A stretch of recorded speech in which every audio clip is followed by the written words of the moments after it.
नमस्कार नमस्कार नमस्कार। मेरा नाम है राजीव कुमार बजाज यानी आरकेवी और मैं हूं इस वक्त एडवोकेट प्रदीप नंबियार जी के साथ। प्रदीप जी नमस्कार। नमस्कार सर, नमस्कार। और हम दोनों हैं कहां पर? नेशन नाउ पर। और नेशन नाउ है हमेशा आपके साथ और हमेशा ही आपके साथ रहेगा। आप सब लोगों को जय हिंद, जय महाराष्ट्र, जय भवानी, जय शिवाजी, वंदे मातरम। वंदे मातरम। जय सिया राम, हर हर महादेव, हर हर महादेव। अस्सलाम वालेकुम, Sat Sri Akal, good evening, shalom, vanakkam. Chinese में नी हाओ, जापानीज में कोनिचिवा। Pradeep ji Abariyako, Jambo, for our viewers from East Africa, South Africa, the continent of Africa, wherever they speak Swahili. bonsoir in Yes. French. I'll pick up the Italian greeting tomorrow and the Spanish greeting day after. In the meantime, considering the fact that we've got the results coming in tomorrow, and then we'll know where the exit polls are, where they're not. We'll of course come to know all about that tomorrow. But as you know, right here on this channel, we've been saying again and again, Mr. Modi is coming back, and the number of seats of the BJP could be anywhere between 305 to 325, give or take. It could be plus minus 10. We've been saying it now for the last 2 years. But let's go straight across to our friend from the Eknath Shinde Sena, Mr. Krishna Hegde. Krishna Hegde sahab, namaskar. Namaskar. How are you, sir? How are you? I'm excellent, Wonderful. like both of you. You look excellent, and I've seen you on other channels where you have been, supporting the cause or presenting the cause, not supporting, presenting the cause of the Eknath Shinde Sena in a manner which is completely excellent, which has left so many people completely dumbfounded, which is absolutely wonderful, by the way. We don't expect anything else from you. And Pradeep ji, Krishna Hegde sahab does it all with a smile. Yes, yes. मतलब कभी इनको गुस्से में नहीं देखा, बड़े आराम से हर एक की ऐसी की तैसी करते थे। But then it's very easy for him, actually speaking. मुझे ऐसा लगता है कृष्ण हेगड़े साहब के लिए बड़ा आसान है, क्योंकि ये दिल्ली के जितने एंकर होते हैं, ज़्यादातर जितने लोग हैं, उनको महाराष्ट्र के बारे में कुछ मालूम नहीं है, तो उनको इज नॉट सो डिफिकल्ट। लेकिन साहब ये बताइए, कृष्ण आज आपका मैंने वो देखा भी जो व्हाट्सएप पे आपने भेजा, so kind of you sir, आपने भेजा। आदरणीय सामान्य मल्लिकार्जुन खड़गे साहब, I have great respect for him. वो कहते हैं कि साहब 295 सीट कहीं नहीं गई इंडिया अलायंस की। तो सर ये नंबर कहाँ से आ रहा है 295? मेरे पास तो कहीं नहीं आ रहा, आपके पास आ रहा है, प्रदीप जी के पास भी नहीं आ रहा, तो बस शायद आपके पास आ रहा हो, आप बता दें सर। मतलब अगर मान लीजिए हमारे पार्लियामेंट में अगर 750 सीटें हैं तो हो सकता है 295 आ जाए, लेकिन अभी तो सिर्फ 543 हैं सर। कांग्रेस खुद 333 सीट्स लड़ रही है जी, जो इतिहास में, कांग्रेस के इतिहास में सबसे कम सीट है। और अगर आपने लास्ट टाइम देखा तो लगभग 400 सीट के ऊपर कांग्रेस लड़ी थी और उनको 50 सीट मिले थे जी। तो जब 333 सीट्स लड़ेंगे तो आप समझ जाइए कांग्रेस को कितना मिलने वाला है। कितना मिलने वाला है सर, ये भी बता दीजिए। नहीं, स्ट्राइक रेट कांग्रेस का बहुत बुरा है, तो अभी उससे ज्यादा मैं क्या बोल सकता हूँ। मतलब will they cross the figure of 50 which they did last time, or do you think they will be stuck only to 40? No, maybe a little more than 50 because now there are 24 parties, off and on supporting. In West Bengal, I think TMC is against the Congress. In Punjab, the AAP is against the Congress. So in many states they are against each other. In UP, the Samajwadi Party and the Congress is together, but they are against the TMC. They are giving the TMC, I think, only one seat. So they have their internal contradictions. उनके बीच में सहमति नहीं है। हमारा 40 party है, एक प्रधानमंत्री है नरेंद्र मोदी जी, जो तीसरी बार फिर से प्रधानमंत्री होने जा रहे हैं, और 40 पार्टियों का एक नेता, एक लक्ष्य, एक उद्देश्य। और हमारा जब वोट शेयर और सीट शेयर साथ में आता है तो हम लगता है कि अब की बार 400 पार हो जाएगा। राहुल जी के बारे में ये कह सकता हूँ कि 295 उन्होंने कहा कि भाई आपने सिद्धू मूसेवाला का गाना सुना था क्या 295? तो मैंने उनका वो गाना सुना 295 सिद्धू मूसेवाला का, और मैंने ये भी गाना सुना उनका, एक है धक्का, एक है सो हाई, और एक है जो मैंने आपको भेजा था अभी जी, कि भाई बाय बाय। तो मुझे लगता है कल दोपहर के बाद राहुल गांधी जी के लिए हमको और एक गाना गाना पड़ेगा, बाय बाय। That is मतलब against- बाय बाय कहने का मतलब ये हुआ, सिद्धू ये तो मूसेवाला। आप उसकी वो माशाल्लाह एक बड़ा जबरदस्त गाना था from one of your favourite actors, our favourite actors also. वो एक पिक्चर आई थी प्रेम नगर, जनाब राजेश खन्ना और हेमा मालिनी की, bye bye miss good night. याद है आपको गाना? कहीं वो तो नहीं होने वाला sir? No, but that will not be acceptable. Rahul Gandhi only wants Sidhu Moosewala songs, numbers. तो मैंने नहीं सिद्धू बात है। मूसेवाला का ही गाना सुनाया उनको, bye bye. But you know, as far as the exit polls are concerned, fine, you can call it Godi media, people call it whatever. But the fact is, there is a certain logic to it कि भाई इस तरीके से काम कर रहा है, ये हो रहा है, वो हो रहा है, इतने लाभार्थी हैं, 53 करोड़ जो हैं अकाउंट खोले गए, 53 करोड़ लाभार्थी हैं, 80 करोड़ लोगों को हर हफ्ते में मतलब खाना जो है वो मुफ्त में मिल रहा है राशन का, और उसके अलावा ना जाने और बाकी सारी स्कीम जो हैं, मुझे दोबारा उसका उल्लेख करने की आवश्यकता नहीं है। और महाराष्ट्र में एकनाथ शिंदे साहब का तो काम हम लोगों ने देखा है। साहब मैं एक बार फिर आपके सामने रीट्रेट करता हूँ, I have watched chief minister of Maharashtra ever since I became a journalist, and when I came to Bombay in 1993, it was Bombay at that time, therefore I am permitted to say Bombay, I have never seen a more hard-working or sincere or dedicated chief minister than Eknath Shinde. So, but there is a YouTube universe, Krishna Hegde साहब, which is saying कि ये सारी exit polls जो हैं ये सब fraud हैं, कल इनको सर छुपाने की जगह नहीं मिलेगी, कल आप देखिए क्या होगा, भारतीय जनता पार्टी हो सकता है 150 सीट भी क्रॉस ना कर पाए। Now, how are they saying all that? And how can senior journalists, these guys used to be senior journalists, how can they say all that? How can they make such a statement? Krishna Hegde साहब, please. See, firstly, ये जो pollsters है जो opinion sample लेते हैं, करोड़ों लोगों का लेते हैं, गांव-गांव में जाके लेते हैं, कॉन्स्टिट्यूंसी में जाके लेते हैं, अलग अलग वर्गों से वो अपना ओपिनियन लेते हैं, ये रेप्यूटेड लोग हैं। और मुझे नहीं लगता है कोई भी रेप्यूटेड एजेंसी अपना दाव ऐसा खेलेगा कि उनकी नाम खराब हो जाए। और ये बार नहीं, लेकिन हर बार इन्होंने जो आंकड़े दिए हैं, ओपिनियन पोल्स जो चलाते हैं, एक्सिस हो, सी हो, दूसरे भी हो, तो इन्होंने लगभग ऑलमोस्ट बराबर आंकड़े चलाए। अभी जैसे अरुणाचल प्रदेश का और सिक्किम का भी आंकड़ा आया, it has nothing to do with the Lok Sabha polls but it is got to do with the Vidhan Sabha polls, उसके भी आंकड़े आए तो लगभग सही आ गए। तो मुझे लगता है कि जो सैम्पलिंग उन लोग करते हैं, पत्रकारों से मिलते हैं, लोगों से मिलते हैं, कार्यकर्ताओं से मिलते हैं, वोटरों से मिलते हैं, तो उनको एक अंदाज़ा आता है कि कौन से कॉन्स्टिट्यूंसी में कौन आगे हो सकता है, कौन पीछे हो सकता है। उसके ऊपर भी वो थोड़ा लीवरेज 5% 10% का रखते हैं कि भाई हम लोग we should not go really off the target, लेकिन 5% 10% के ऊपर तो होता नहीं है। यहाँ ऑलमोस्ट लगभग 358-60 सीट्स तो हर पोलस्टर ने दिया है बीजेपी को। अगर 5% का भी फर्क आएगा तो 18 सीट का फर्क आएगा, इसमें कोई नतीजे चेंज होने वाले नहीं है। और इंडी गठबंधन को दिया है लगभग 150, 160 या 170 seats. The maximum has been given by the Z News Artificial Intelligence Survey of 195 seats to the India Alliance. या जी, तो अगर उन्होंने ऐसा दिया है तो मुझे नहीं लगता कि 10% भी फर्क आए तो कुछ फर्क पड़ने वाला है। I think what they are saying is the truth and this is the result we are going to see. Only कल दोपहर के बाद क्या होने वाला है is a matter of that Narendra Modi ji is again for the third time in the recent past no prime minister. Earlier, like Raj Thakre ji said, Jawaharlal Nehru had come 3 times. Had become prime minister 3 times. Narendra Modi ji is going to break that record also. he'll equal that record. Yeah, equal that record and in the next term even break that. So मंगलवार फिर मोदी सरकार, that is the BJP's war cry now, हो गया मंगलवार फिर भी।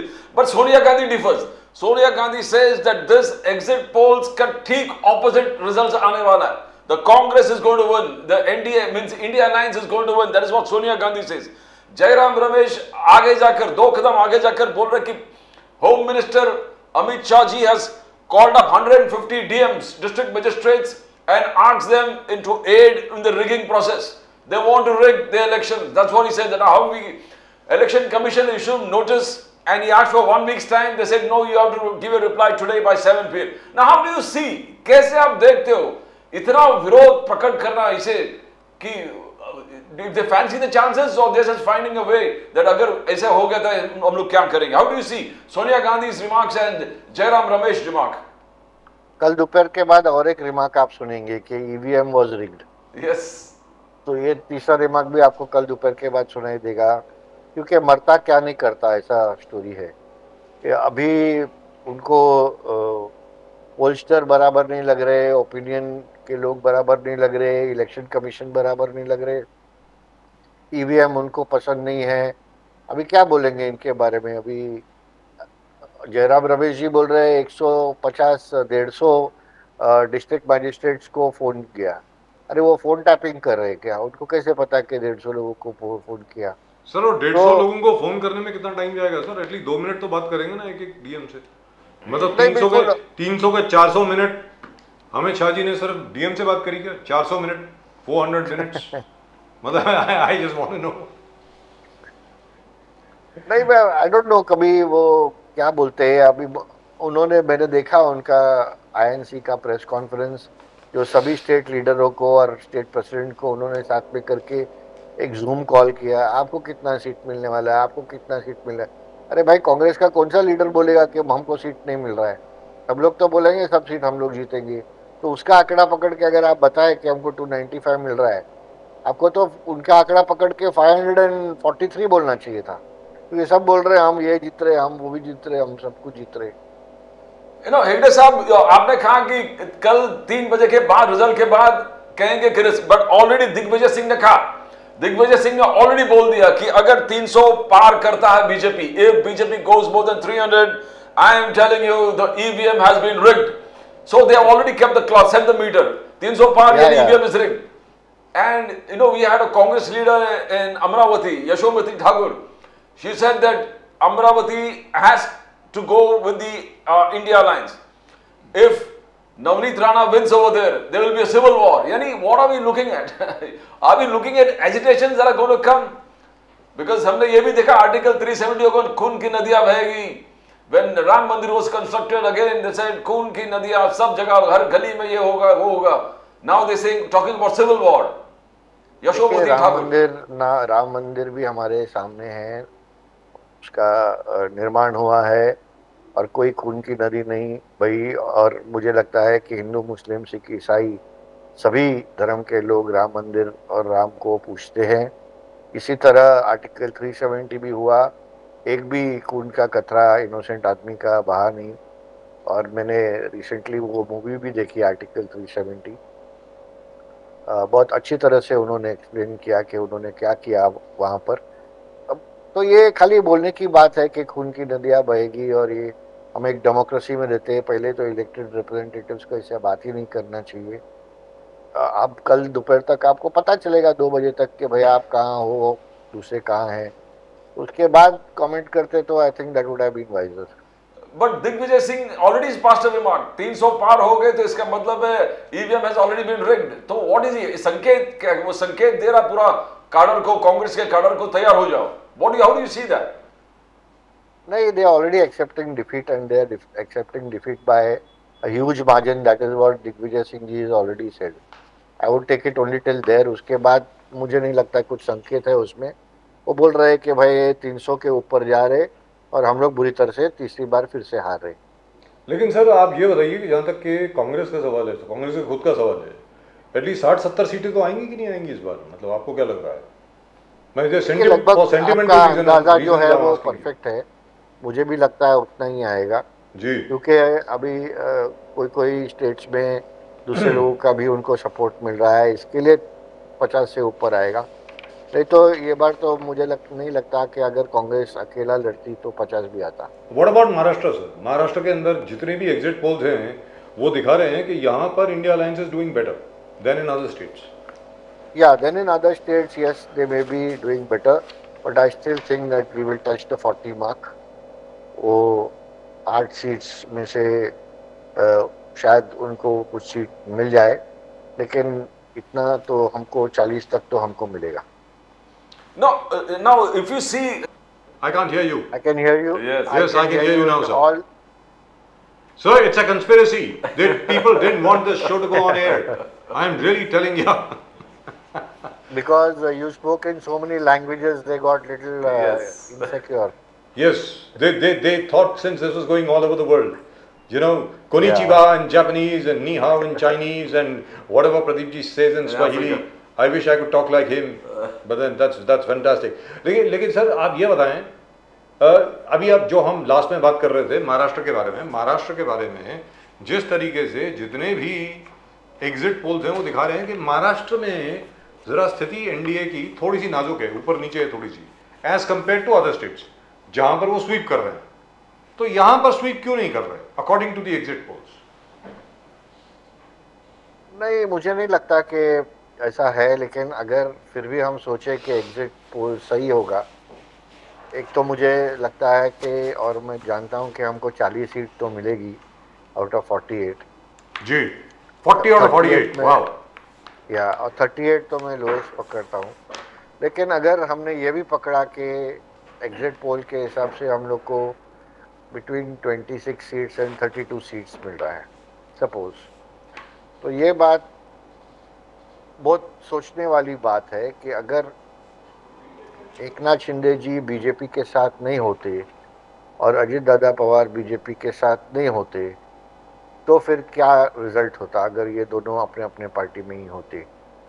इसके बारे में भी एक सोच रहना बहुत ज़रूरी है. और जो भी Eknath Shinde ji has brought to the table, I think it is very positive. मेरे अंदाज से लगभग हमारे पार्टी को पूरे महाराष्ट्र में 15% वोट गिरा है, और वो भी पिछले 1.5-2 साल के शासन में.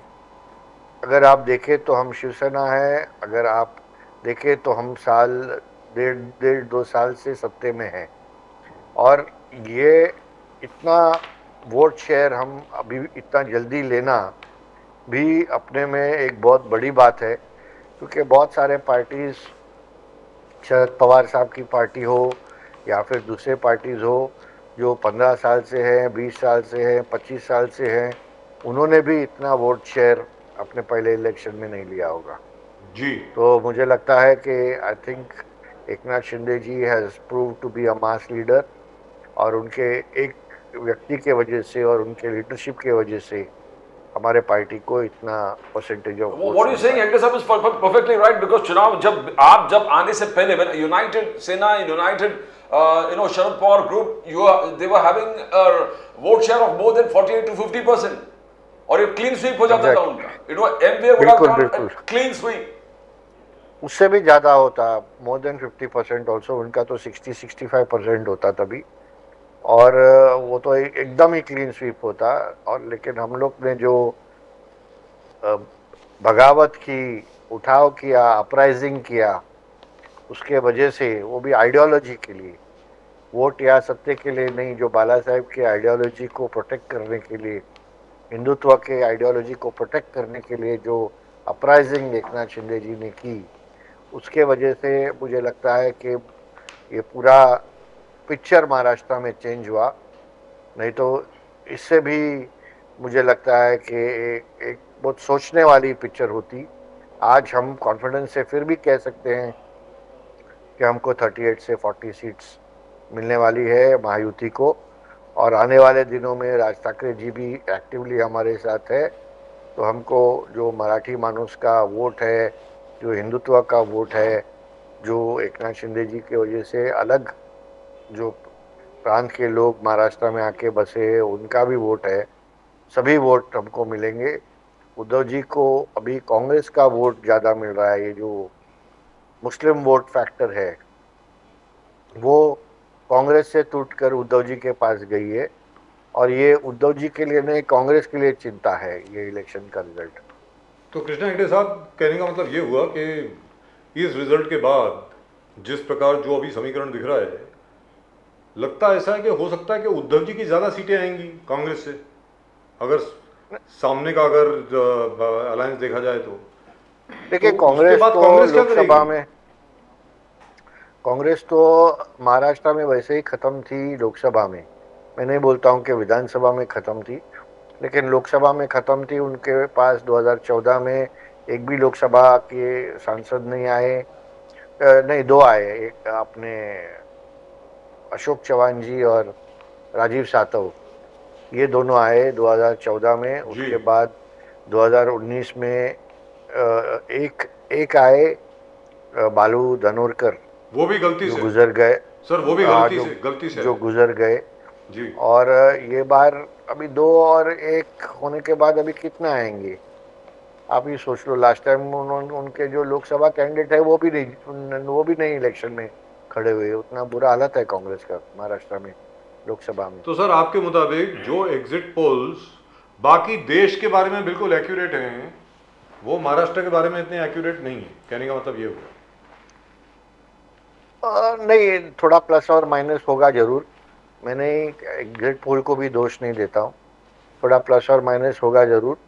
और सच्चाई ये बात है कि उन लोग भी तीन पार्टी है, हम भी तीन पार्टी है, और अभी हमारे पास मनसे, रसपा और अपने आरपीआई है। तो एक तगड़ा फाइट महाराष्ट्र में देखने को मिलेगा, और ये महाराष्ट्र के लिए भी अच्छा है कि एक तगड़ा फाइट है। लेकिन छोटे छोटे मार्जिन से हमारे सीट्स निकलने वाले हैं। 20,000 हो, 30,000 हो, हमारे सीट्स ज़्यादा निकलने वाले हैं, और हम 40 का आंकड़ा जो है वो टच करेंगे। सर, चलते चलते एक छोटा सा सवाल है, पता नहीं इसके ऊपर आप कमेंट करना चाहेंगे या नहीं चाहेंगे। पवन खेरा जी ने, जो कांग्रेस के चीफ स्पोक्स पर्सन हैं, उनकी एक प्रेस कॉन्फ्रेंस थी कल, जिसमें सुप्रिया श्रीनेत जी थी, जयराम रमेश साहब थे और जनाब पवन खेरा साहब थे। पवन खेरा साहब ने ये कहा कि जो सबसे बड़ा एग्जिट पोल है, जो लोग कहते हैं हाईएस्ट एक्यूरेसी रेट है, मैं उसका नाम नहीं लूँगा, वो मर्यादा में रख रहा हूँ। उनकी एक प्रिंटिंग प्रेस होती थी मध्य प्रदेश में, वो हमेशा बीजेपी के लिए काम करते थे, और आज भी हमेशा के लिए हमेशा ही वो बीजेपी का ही काम करते हैं। और दूसरे एक और सेफोलॉजिस्ट हैं, वो तो ग्रैंडसन हैं अपने नानाजी देशमुख के। तो लिहाजा जो दो बड़ी सेफोलॉजिकल एजेंसीज हैं, they work essentially for the BJP, that's what he was saying.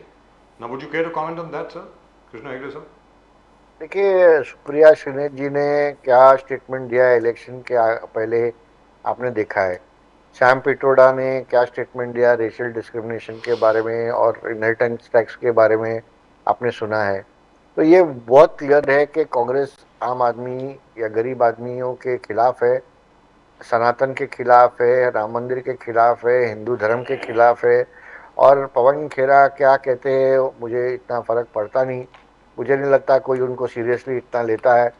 कुछ महीने पहले उन्होंने कोई और एक स्टेटमेंट मारा था, तो मैंने देखा लोग उनको no, he had to apologise for that, उसके या बाद चमन, उनको माफी मांगनी पड़ती। जी हाँ, उनको ट्रोल करके चमन केला बुला रहे थे, चमन केला। जी जी। वो तो- वो उन्होंने खुद बोला कि उनसे बहुत बड़ी गलती हुई, उन्होंने अपनी गलती मानी थी। In any event, we'll talk to you again tomorrow. I hope you'll be free for us at least for 10 or 15 minutes. I know tomorrow you'll be in great demand, just like Yeah, everybody tomorrow I else. start at 8 o'clock in the morning Fantastic. till I think Fantastic. 11 o'clock in the night. We'll get you in as soon as you are taking a break. In between vodka martinis, we'll Surely, get you at that surely time. done. Thank you Yes. very much, sir. Thank you Thank very much, you, and all the thank very you, best for thank tomorrow. you. Namaskar, Good sir. Jai Hind, Jai Maharashtra. Namaskar. Jai Hind, Jai Maharashtra. So very confident, Mr. Hegde. बिल्कुल। You know, who wouldn't be confident if you have all the exit polls pointing in only one direction, which is that the NDA is getting over 400 seats. Let's go straight across to Mr. Rakesh Shetty of the Congress Party.